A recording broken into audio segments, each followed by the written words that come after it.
a former board member of credit ratings agency Moody's, Professor Darrell Duffy, has cast doubts about the African Union establishing a rating agency. In March 2019, the AU Ministers of Finance and Economy officially adopted a declaration that such an institution was needed. In recent times, President Akufo-Addo has also attacked the rating agencies over their continuous downgrade of Ghana and other African economies.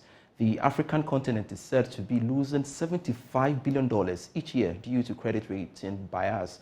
However, reacting to these claims, the renowned professor of finance, Darrell Duffy, who serves as a senior fellow at the Hoover Institute, said he disagrees there is a systemic bias by rating agencies. He's been speaking to Joy News' Blessed Suga at a roundtable discussion at Stanford University in San Francisco.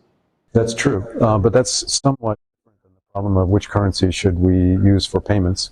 Now, as long as you have sufficient dollars with which to make the payments, it's the easiest and usually the most stable currency in which to make international payments. And very finally, ratings agencies are being criticized by the United Nations Development Programme of skewing their reports against African or emerging economies. Do you share that concern as well?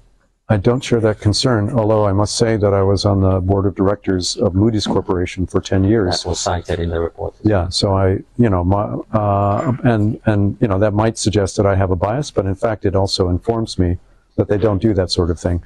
But how do you explain that to those who share their side of the story? That, well, it's mostly the narrative is cyclical about African economy. One of the things that I learned about rating agencies is that no one ever complains if you increase their rating to a higher level, but everyone complains if you lower their rating, and everyone suggests that that was unjustified. So, and there are many reasons given for why it's unjustified. In the end, the ratings agencies tend to get it right on average. And of course they make mistakes, but I don't see any systematic bias, and I don't see anything like a plan to undercut the advantages of certain countries by giving them a lower rating. To publish a clear roadmap or benchmarks that you use for your ratings, would that be far-fetched? Something that you could publicly put out? No, in fact, their rating agencies do that. They provide research that goes with their ratings, pretty extensive research reports that explain the economic basis for the ratings. And it's not based on anything other than is the debt issued by that country likely to be paid or not. It's not based on political concerns. It's not based on favoritism. It's simply trying to get it right. And they have a reason to try to get it right, because if a particular rating agency makes a mistake, then investors say, oh, we won't pay any attention to those ratings anymore. We'll go to the